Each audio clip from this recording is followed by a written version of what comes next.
이란의 대표 미디어 테헤란 타임스가 충격적인 보도를 하나 발표하였습니다. 한국 기업들이 이란에 등을 돌리는 것은 이번이 처음이 아니다. 상황이 다시 진정될 때마다 한국 기업들은 이란에 쉽게 돌아올 수 있었고, 이란은 다시 두 팔 벌려 한국 기업들을 받아줄 것이라 생각하고 있다. 그러나 이번에는 상황이 다르다. 미국의 제재가 해제돼도 다시 받아주지 않을 것이라 아시아 기업들에 경고한다 라고 전하면서 특히 한국 기업들을 타깃으로 메시지를 보냈는데요. 이렇게 말하고 있습니다. 한국의 삼성과 LG와 같은 대기업들, 그리고 현대 기아 자동차가 이란에서 큰 몫을 차지하고 있다. 이란 소비자들은 이 브랜드를 환영해 왔다. 이란 정부의 공식 자료에 따르면 한국 브랜드의 이란 가전 및 전자제품 시장의 평균 점유율은 30%를 넘고 있고, 일부 지역에서는 50%를 훨씬 웃돌기도 하였습니다. 한국 기업들은 이란 시장에서 철수하여 큰 손실을 입을 것이다. 네, 이런 식으로 이란 언론사들이 발표를 하자 이란이 삼성을 쫓아냈다는 식의 한국 기사들이 쏟아져 나왔고, 적지 않은 분들이 이란을 비난하기 시작하였습니다. 미국이 대이란 제재를 강화하면서 한국 기업들도 이란과 수출입뿐만 아니라 금융거래도 완전히 할 수 없게 되었고, 결국 삼성전자는 이란 현지에서 생산을 중단할 수밖에 없었죠. 한국 기업들의 이란 철수 소식에 이란 미디어 테헤란 타임스는 이란 고위 관리들이 반복적으로 말했듯이 우리를 공경에 빠뜨린 자들을 잊지 않을 것이다.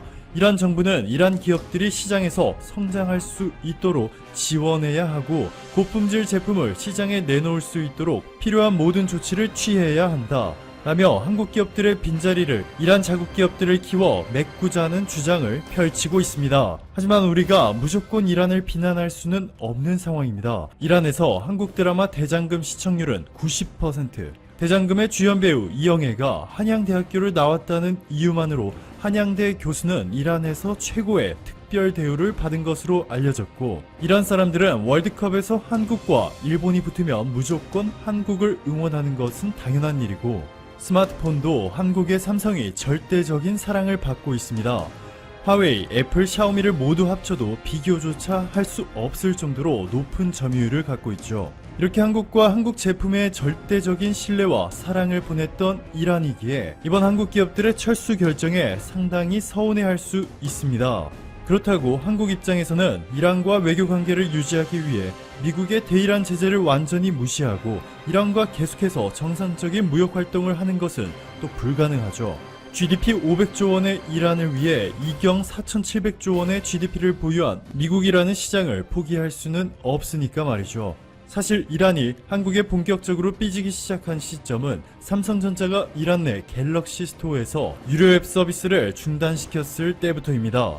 다음 달부터는 무료 앱들도 더 이상 이란 내에서 다운받지 못하게 될 것으로 알려졌는데요. 이란의 나나카르 국장은 삼성전자의 서비스 제한으로 이란의 앱 개발자들이 엄청난 어려움을 겪고 있다 면서 삼성전자가 마음을 바꾸지 않으면 중국의 화웨이나 샤오미와 협력을 강화할 것이라 전했습니다. 여기에 세이드 아바스 무사비 이란 외무부 대변인은 자신의 트위터에 삼성전자의 이란 내 매장 간판을 철거해버리는 사진 한 장을 게재해 충격을 주었는데, 삼성전자의 간판을 철거한 후에 삼전자라고 적힌 간판을 새로 단 것으로 확인되었습니다. 삼전자는 이란 내에서 삼성전자 제품 유통과 조립, 애프터 서비스까지 대행한 이란 회사인데요. 조만간 삼성의 제품들을 새로운 브랜드로 대체할 것이라고까지 밝힌 것으로, 자, 그런데 이러지도 못하고 저러지도 못하는 이렇게 답이 없는 상황에서 한국 정부가 기가 막힌 해법을 제시하였습니다. 미국의 대이란 제재에도 저촉되지 않으면서 동시에 이란과 무역을 가능하게 하여 지금 상당히 삐져있는 이란의 마음을 다시 돌릴 수도 있게 될 전망입니다. 한국 기업들이 이란과 거래를 하는 대신 은행이 보증인 역할을 하는 동시에 거래 정보를 미국의 재무부에 상세하게 공개한다는 것이죠. 미국도 이러한 한국의 제안에 찬성할 가능성이 매우 높은 것이, 이미 스위스가 비슷한 방법으로 미국과 조율을 마치고 이란과 실제 거래를 하고 있기 때문이죠. 스위스 정부가 밝힌 자료에 따르면 스위스 기업들이 이란과 거래를 하는데 제재 위반에 해당되는 거래가 없음을 스위스 은행이 보증하는 동시에 거래 내역을 미국 재무부에 제공하기로 하였고, 이를 통해 실제로 255만 달러 상당의 스위스 약품을 이란에 수출하였다 밝혔습니다. 한국은 미국과 신속하게 조율을 진행 중인 동시에 이란에 한국의 실무 대표단을 이미 파견하여 관련 문제를 논의하였는데, 최근 이란이 미국의 제재가 영원하지 않을 것이기 때문에 한국과 민간 차원의 교류는 계속되어야 한다 라고까지 전한 것을 고려한다면 사실상 이미 대한민국의 외교력이 빛을 발휘해 고비를 넘겼다고 평가할 수 있습니다. 오늘도 감사합니다. 최고로 멋진 하루 보내시길 바랄게요. 안녕하세요. 지난 8월 23일 그 좋지 않던 시국에 하필이면 서울 홍대입구역 인근에서 한 사건이 일어났었죠. 오전 6시에 홍대 번화가에서 일본 여성의 머리카락을 움켜쥐어 바닥에 주저앉히고 무릎으로 얼굴에 폭행을 가한 B씨라는 남성이 있었습니다. 실명 거론이 좀 그러니까 이니셜로 B씨라고 하겠습니다. 한참 중요한 시국에 발생한 사건이라 이미 이 소식은 다들 들으셨을 거라고 생각을 하는데요. 당시 검찰 조사를 받던 과정에서 B씨는 폭력 전과가 이미 있었고 심지어 누번 기간에 이 폭행 사건이 다시 한번 일어났기 때문에 바로 구속이 됐었는데요. 약 140일간의 재판을 거쳐 지난 10일 이 사건에 대한 판결이 결국 나왔습니다. 과연 이 판결은 적절한지, 행동에 비해 가벼운지 아니면 무거운지 여러분들과 함께 알아보러 가겠습니다. 서울 서부지법 형사구 단독 담당 판사 박수현 판사에 의해서 상해와 모욕 혐의로 구속 기소된 34살 B씨에 대해 징역 1년이 선고가 되었습니다. 사건 개요를 간단하게 말씀을 드리면 B씨는 작년 8월 23일 새벽 6시경 술을 마시고 귀가하던 길에 서울 지하철 2호선 홍대입구역 근처를 지나가던 20살 일본인 여성을 폭행을 하고 모욕한 혐의로 재판에 넘겨졌습니다. 사건 당시 B씨가 해당 여성을 앉히고 무릎으로 안면을 타격을 하는 동시에 단어 선택을 조심해야 되기 때문에 성인 그 비디오 있죠? 거기 배우의 비유를 하고 행주보다 더러운 그 단어 그리고 일본인 비하 단어를 사용하는 등 욕설을 한 정황이 주위 사람들의 카메라에 담겨 SNS를 통해 공개가 되었습니다.